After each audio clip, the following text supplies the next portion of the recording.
3:12 local time. The desert air vibrates like a drumskin under pressure.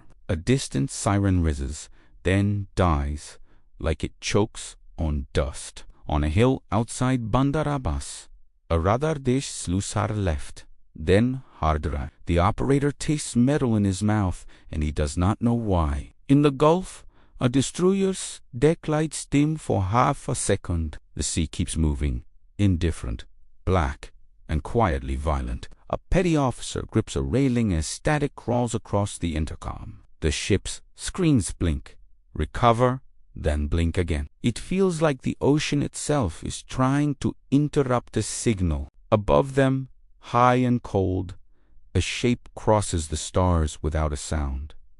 It is not a comet.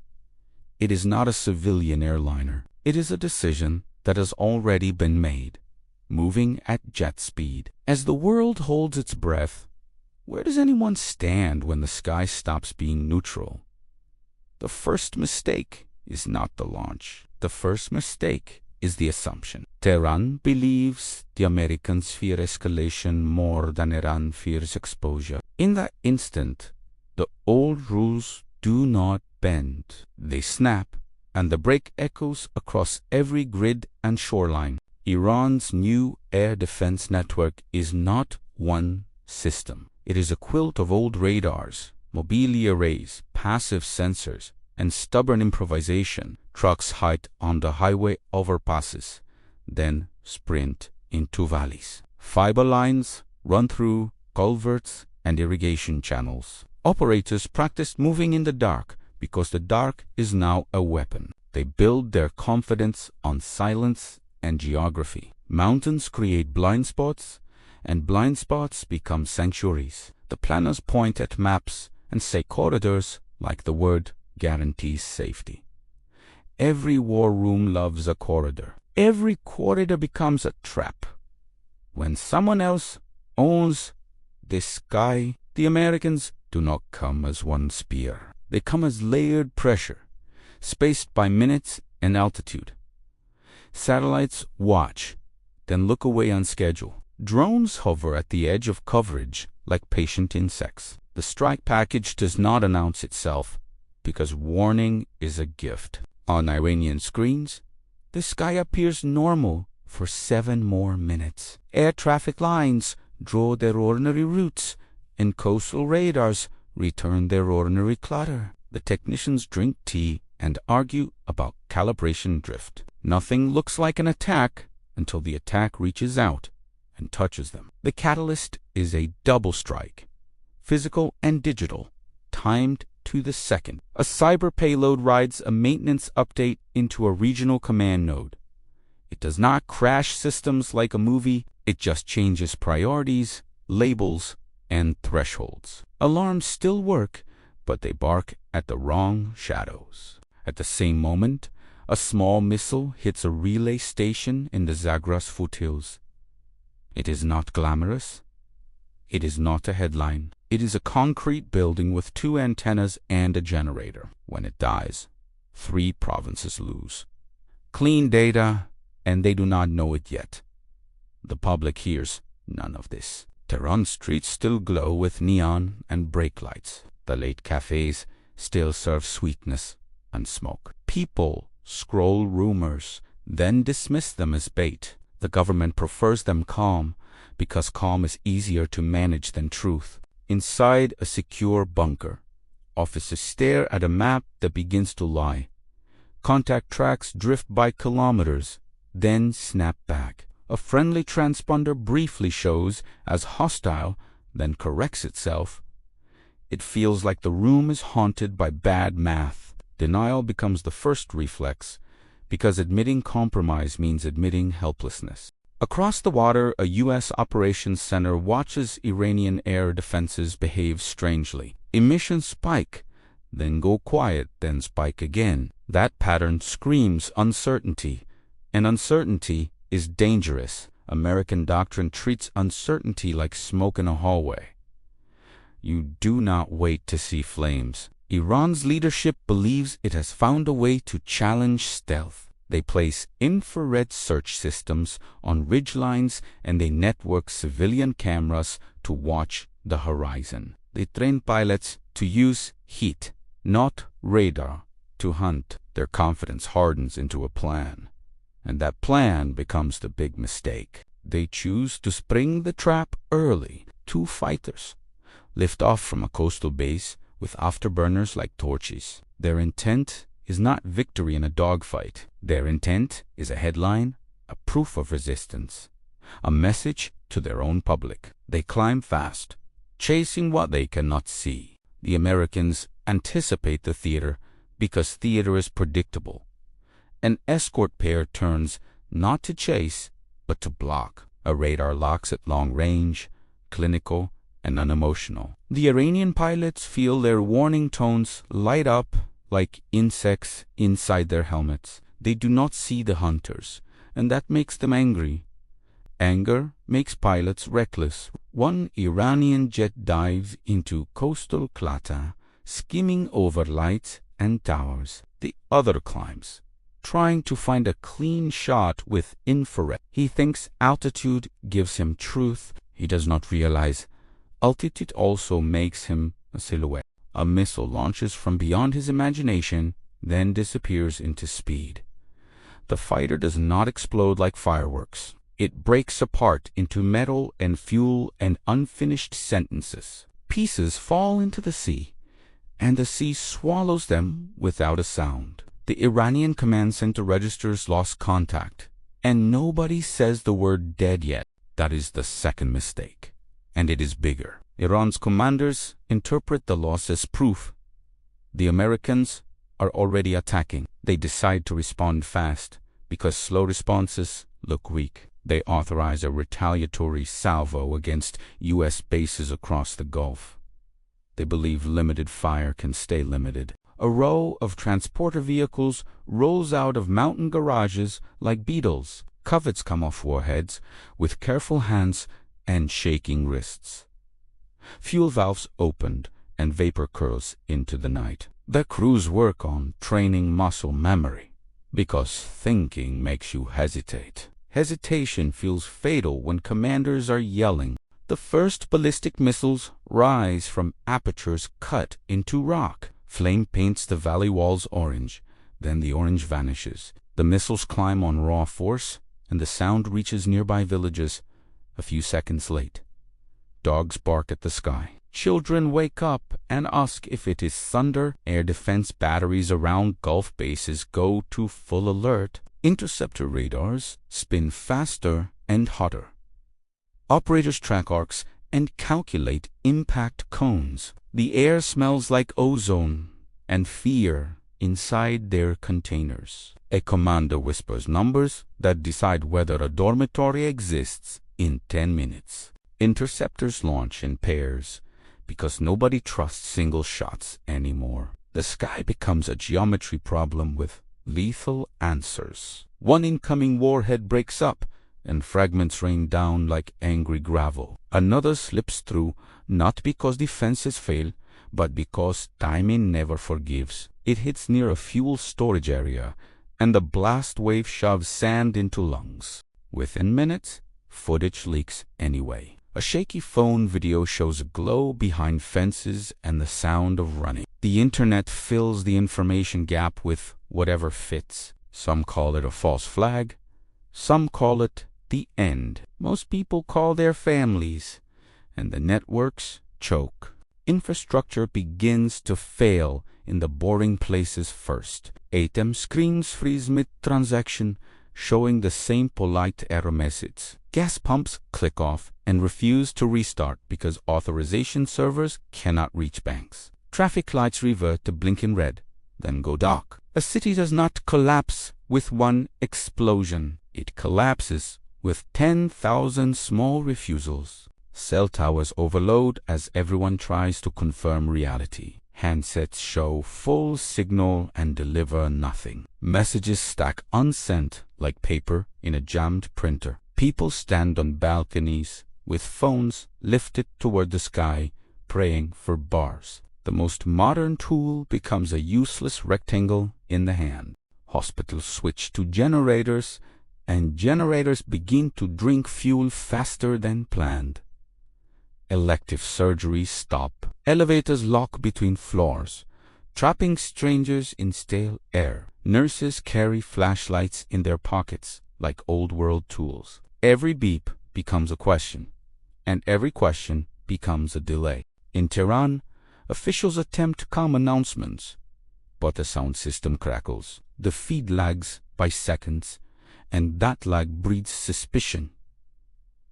Crowds gather at kiosks and argue over what is real. Someone shouts that the grid is under attack. Someone else laughs until the streetlights die behind them. The US's response is not rage. It is procedure rehearsed until it feels like fate. A new strike wave routes around known sensors and through gaps created minutes earlier. Jammers flood selected bands with noise that feels like a blizzard. The air defense operators stare at static and feel their hands sweat inside gloves. Iran tries to compensate with passive detection. They listen for engine heat, for contrails, for the faint signature of electronics.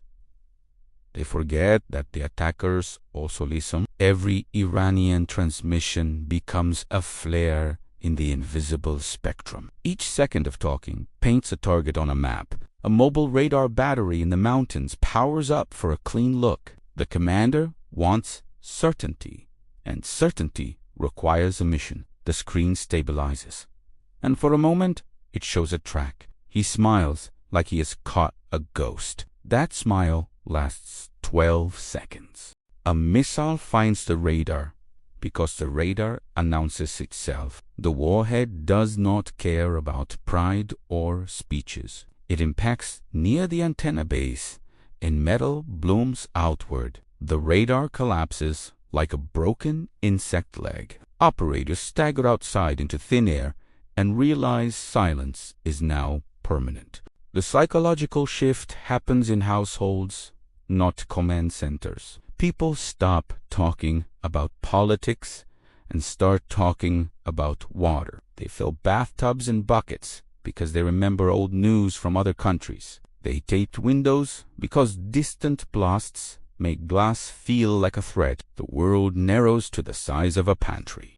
Supermarket shelves empty, not from shortage, but from fear moving faster than trucks. Hands grab rice, batteries, baby formula, and anything that lasts. Arguments start over the last case of bottled water. A manager tries to enforce limits, and the crowd laughs. Rules require trust, and trust has become scarce. By dawn, the silence has a different weight. Without the normal hum of transformers and traffic, cities sound hollow. Footsteps echo down stairwells, sharp and lonely. Somewhere, a shortwave radio crackles with a voice reading coordinates like prayers. People discover that information is now a commodity, and most of it is poison. At the geopolitical level, phones ring in rooms without windows. NATO representatives ask whether this triggers broader obligations. Gulf states demand air cover and missile defense resupply. Russia and China issue statements that sound calm but feel like positioning. Everyone wants to look stable while their hands shake under the table. The U.S. elevates alert levels, not publicly, but visibly to anyone watching flights and ports. Strategic bombers disperse to alternate fields. Tankers take off in long trains because endurance becomes a weapon. Submarines shift patrol boxers in silence. The message is simple, even when unspoken. Escalation now has rails. Iran's leadership faces a choice. It thinks it controls. They can stop and look weak, or push and look defiant. They choose push, because pride is louder than caution. They authorize attacks on shipping lanes with fast boats and coastal missiles. They believe the sea is leverage. A hypersonic anti-ship missile launches from inland, riding a ballistic arc before diving. It is fast enough to reduce reaction time to a few breaths. The Americans track it, assign interceptors, and fire. The intercept fails by meters because meters are enough at that speed. The missile strikes a commercial tanker and fire turns night into a torch.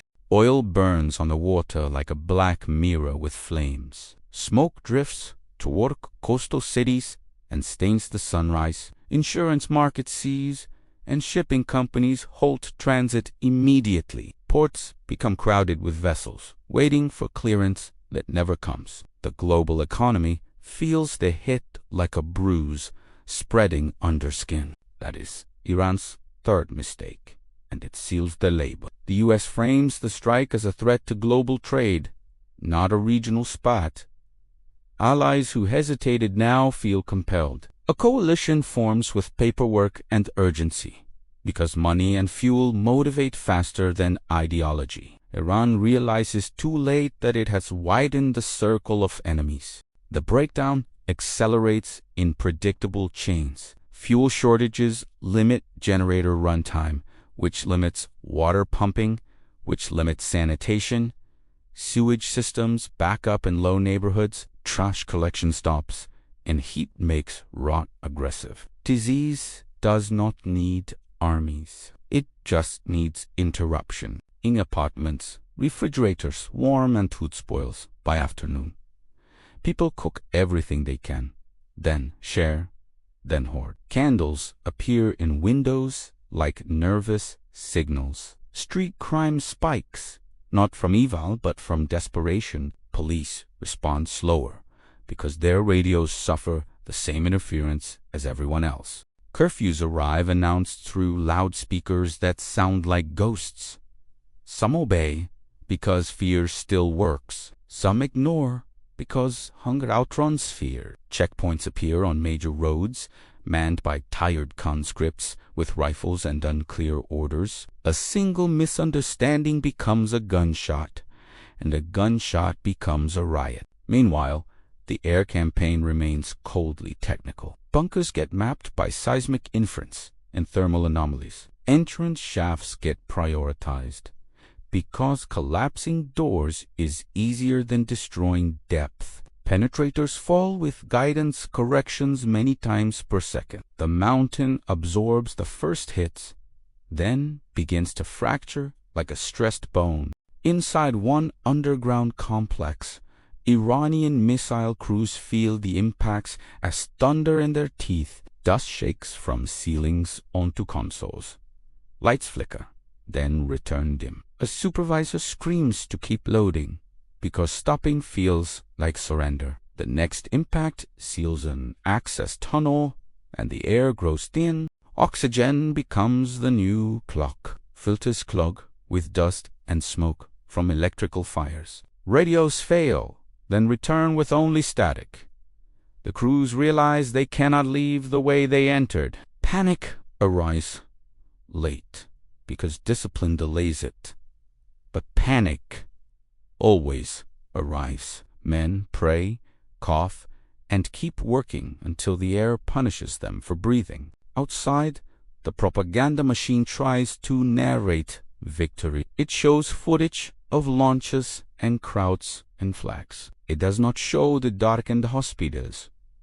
It does not show the sealed tunnels. The government depends on a story, but stories require bandwidth. When networks degrade, the narrative breaks into rumors. In the new normal, prepared people become quiet and mobile. They do not advertise supplies. They trade in person with trusted contacts and short words. They keep lights low at night to avoid attention. Unprepared people become loud and stationary, anchored to homes that no longer protect them. Information becomes the most dangerous hunger. A single message claiming evacuation buses draws crowds into open streets. A single false rumor about contaminated water triggers chaos. Add distribution points. People learn the hard truth of modern collapse. Clarity is rare, and confidence is usually a lie. Leadership meetings continue, but leaders vanish from the public eye. Silence from a podium feels louder than any speech. Citizens interpret absence as betrayal, even when it is security. Trust breaks like dry wood. Once trust breaks, every instruction sounds like manipulation. Beyond the region, markets tremble and alliances test their seams. Airbases in Europe shift readiness because deterrence is a posture as much as a capability. Satellite feeds watch missile fields and submarine ports. Diplomats speak in careful language while militaries speak in fuel and sortie rates. A single misread radar track nearly becomes the final mistake. An American early warning system detects a launch profile that resembles something bigger. Analysts argue over trajectory and payload. For 3 minutes, the world balances on interpretation. Then the track resolves as conventional and everyone exhales into their own sweat. Those 3 minutes change everything anyway. Commanders realize how thin the margin truly is. Civilians, unaware, continue searching for charging outlets. The gap between strategic reality and street reality grows wider than any ocean. Collapse thrives in gaps, because gaps breed surprise. The aftermath does not look like a clean ending. It looks like a slow grinding down of assumptions. Roads remain intact, but fuel is rationed, so movement becomes privilege. Banks reopen, but cash is limited, so trust becomes currency. Schools close, not from damage, but from uncertainty. Iran's challenge becomes a lesson written in smoke and silence. The U.S. Air Force does not need to occupy streets to change a country's future. It only needs to interrupt the systems